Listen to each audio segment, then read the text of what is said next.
everyone. Today I was really bored and I'm kind of sick at home right now, so I just wanted to share some weird thought experiment that I had today, that just kind of went off the rails and unhinged. Now, this is a theory that somebody on a Discord server I used to be on said, and they got banned from the Minecraft Discord for saying it, which is kind of funny. But I kind of expanded more on this, and that is that Minecraft is neo-Nazi propaganda or has like neo-Nazi stuff in it, which is kind of weird if you think about it. And here's why. Villagers, you'll notice that they have weird, long-looking noses, kind of like the Jewish stereotype. And another Jewish stereotype is that they're greedy and they'll scam you out of ridiculous deals, just like what villagers also do. They'll give you like an emerald for a diamond, stupid stuff like that that doesn't make any sense just to scam you. Not only that, but villagers also have their own personal protectors, iron golems. Now, if you know anything about Jewish folklore, they also have golems in their folklore. That's kind of where some of the golem beliefs come from. Now, if you look at the Illagers, they're hostile, they raid the villages, and they set up these outposts near villages, and it's kind of weird that they have blue eyes.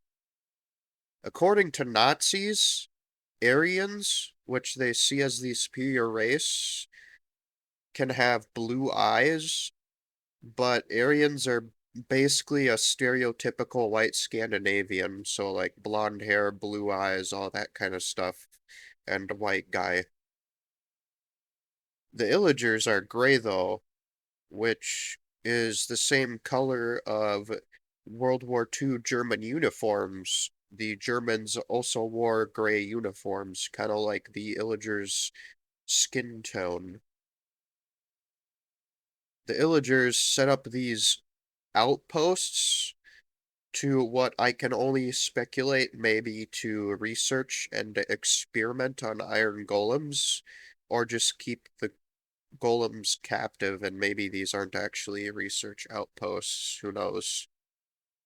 If you explore enough and look around the overworld in the more colder places, you will find these suspicious igloos, and oftentimes you can even find these basements in them that go down into this, what looks like to be a sort of experimentation going on, and instructions telling you how to cure the villager or how to change the zombie villager or whatever. And this could be also a part of how Nazi scientists experimented on people in concentration camps and things like that. Maybe the igloos are just these secret research stations to unethically experiment on villagers. But why do they make it so easy to kidnap a villager and force them to trade with you valuable items? And how come you can force the farmers to do manual labor? Why does Minecraft leave these mechanics in the game that let you make things like iron farms, which require you to continuously automatically kill the golems for your own benefit? Is Minecraft trying to promote mass genocide, giving you items like iron and gold for killing certain mobs? Why does Minecraft have green-robed villagers that can't do anything? Are they trying to imply that there's some racial hierarchy and that some villagers are too racially inferior to work? If you find the Illinger mansions, you'll see that they have their own culture and random statues inside the mansion, like statues of cats in their own face, and they also have like a map of the earth.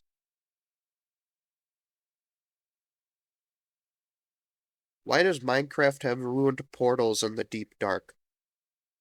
Now, if you ever heard of things like Agartha and Hollow Earth or Hyperboreal, you'll know that these are mystical places and civilizations that people over the course of history, like the Greeks, including one of them, believed that these places were real.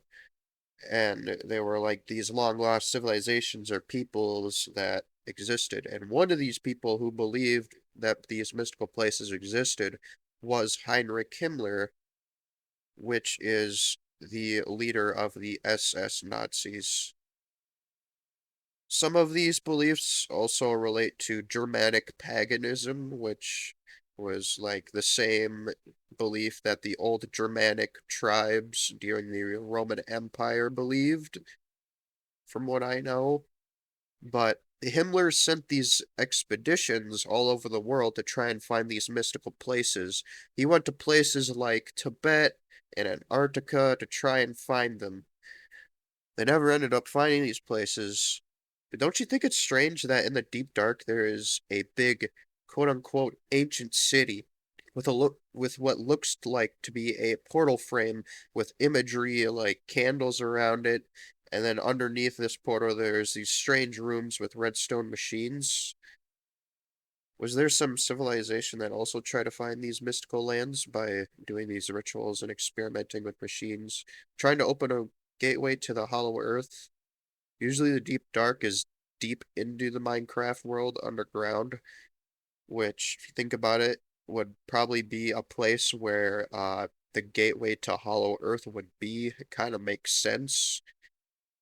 And it also looks like something might have went wrong with these experiments and either created the skulk, opened a gateway to release the skulk, or maybe the skulk was just this like fungus-like mass that was native and natural to the overworld, but it's like this really old ancient fungus that just ended up taking over the ancient cities after this civilization left them behind.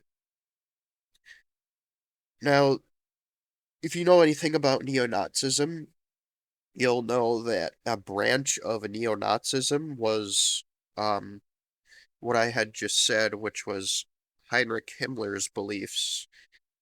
And Notch, who made Minecraft, has been known to sometimes express some interesting neo-Nazi-like beliefs before. Now, I know this theory sounds completely unhinged and stupid, and that's kind of the whole point, but it's kind of an interesting thought experiment to think about. I don't believe this theory to be true, but I just thought it was interesting. I just made it up on the fly because, I don't know, it's just something weird to think about that Minecraft could potentially be neo-Nazi propaganda, even though Notch, he doesn't work for Minecraft anymore. And that basically debunks the entire theory. And not only that, but I don't think Mojang would be promoting that kind of stuff. So, yeah, but it is still a interesting thing to think about nonetheless.